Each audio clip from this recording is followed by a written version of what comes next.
এভাবে বাসার মধ্যে বসে থাকলে কি তুমি সুস্থ হবে নাকি? হ্যাঁ, আমি তোমাকে নিয়ে প্রত্যেকদিন বের হবো। ওকে? তোমার স্বামী তো রাগ করবে।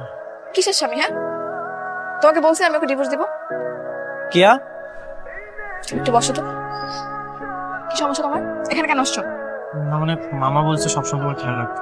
বললেই কি তোমার সবসময় খেয়াল রাখতে হবে? হ্যাঁ, তুমি কি দেখতেছো না আমি এদিকে সময় দিচ্ছি? তুমি এখানে আমাকে বিরক্ত করতে আসছো কেন? আমি তো তোমাকে বিরক্ত করছি না। তোমরা কথা বলো, আমি এখানে দাঁড়িয়ে থাকি।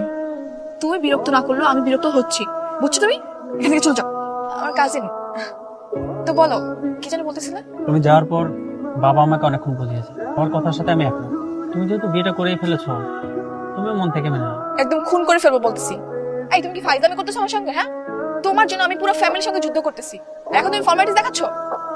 না মানে কি না মানে? না মানে হ্যাঁ, কোনো মানেটা আমি বুঝি না। আমি তোমাকে ভালোবাসি, তোমাকে বিয়ে করবো। গরম ছিল। আচ্ছা তুমি দাঁড়াও, আমি তোমার জন্য বরফান দিচ্ছি। এই, লাগবে না। লাগবে না মানে? হাতে তো ফুসকে পড়ে যাবে। আমি তোমার জন্য বরফান দিচ্ছি। তুমি কি চাও আমার ভালো লাগুক? কেন চাইবো না? সেটা তো অবশ্যই চাই। তাহলে এক্ষুনি রুম থেকে বের হয়ে যাও প্লিজ। ঠিক আছে।